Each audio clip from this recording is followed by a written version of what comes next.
Isang mapagpalang araw po sa ating lahat. Ako si Godfrey Quezon and this is my devotion for the day, July 15.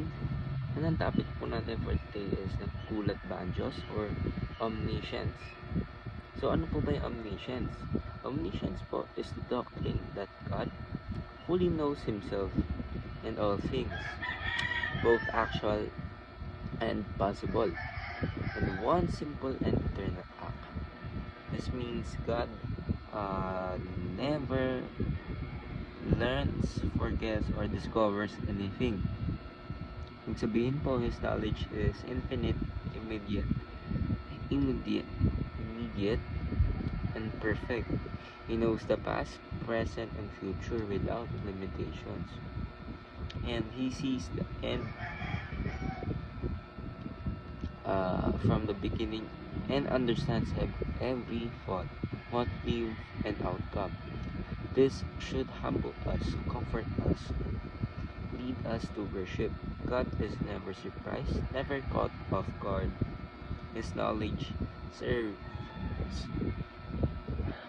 His wisdom, and His wisdom serves His perfect will.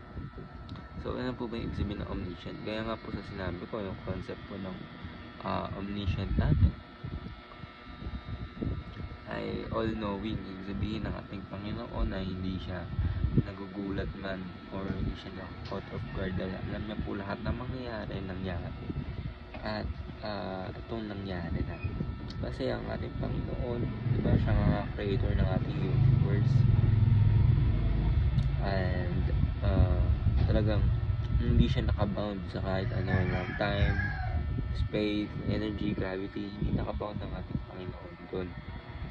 And ating Panginoong creator na dapat tayo nako-comfort tayo kasi alam natin na alam ng ating Panginoon Diyos yung lahat ng bagay. So, bakit pa po tayo mangangamba kung ating Panginoon is alam niya po lahat ng bagay na nangyayari. So, ang ating verse for today is Hebrews chapter 4 verse 13. Nothing in all creation is hidden from God's sight. Everything is uncovered and laid bare before the eyes of Him to whom we must give account. Ating teaching for today is God's knowledge is complete and perfect. God knows even the secret place of our hearts, and God's omniscience is a source of comfort. Ibig sabihin, ating Panginoon, yung knowledge niya talaga is complete and perfect dahil niya po siya yung nagano sa atin na ibigay buhay, and siya nga po yung ating creator. Now, God knows even the secret places of our hearts. Of course, siya po ang ating creator. Alam niya po kung anong gagawin natin. Kabisado niya po tayo even before tayo ipanganak.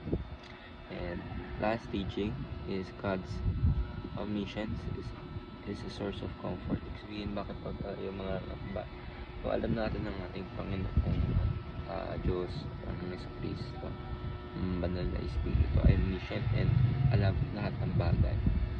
So, huwag po tayo mangamba dahil alam po ng ating Panginoon ang lahat ng bagay at gagabayan po tayo ng ating Panginoon sa mas mabuting buhay.